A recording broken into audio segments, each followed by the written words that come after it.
Tottenham Hotspur have won a trophy for the first time in 17 years, and you would think everything would be rosy in the garden in N17. But that Europa League title win does not tell anywhere close to the whole story. Spurs finished just one place above the Premier League relegation zone in the 2024-25 season after a horrendous domestic campaign beset by injury problems. There was pressure on head coach Ange Postecoglou's shoulders for most of the season, with questions over whether he would last the season in the Tottenham hot seat asked almost daily in the second half of the campaign. It felt like everything was resting on the club's fate in the Europa League final. But, here we are, more than a week after that incredible night in Bilbao and closing in on a week after the Premier League season ended, and we do not know what the future holds for Postecoglou or Spurs. Postecoglou delivered on his promise to win a trophy in his second season at the club. He delivered the trophy the supporters have been craving for years, and with it the Champions League football chairman Daniel Levy demanded. But there is no getting away from the fact that in the Premier League, Spurs fell woefully short.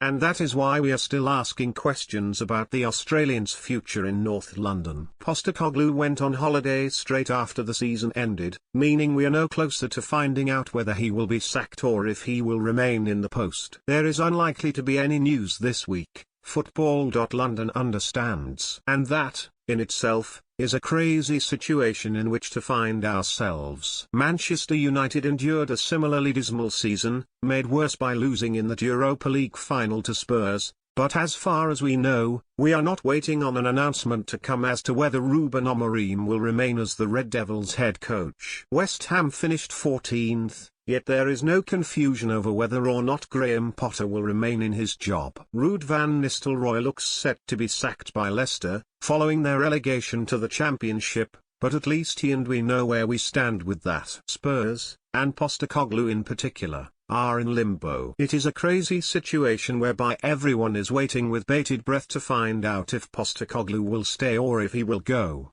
But what if the club just decided to do nothing, and say nothing? It is not beyond the realms of possibility for that to happen. There may well not be a decision, nor a statement, to make. Postecoglou still has 2 years left to run on his current contract, and we could all be sitting here, waiting for news to drop that never comes.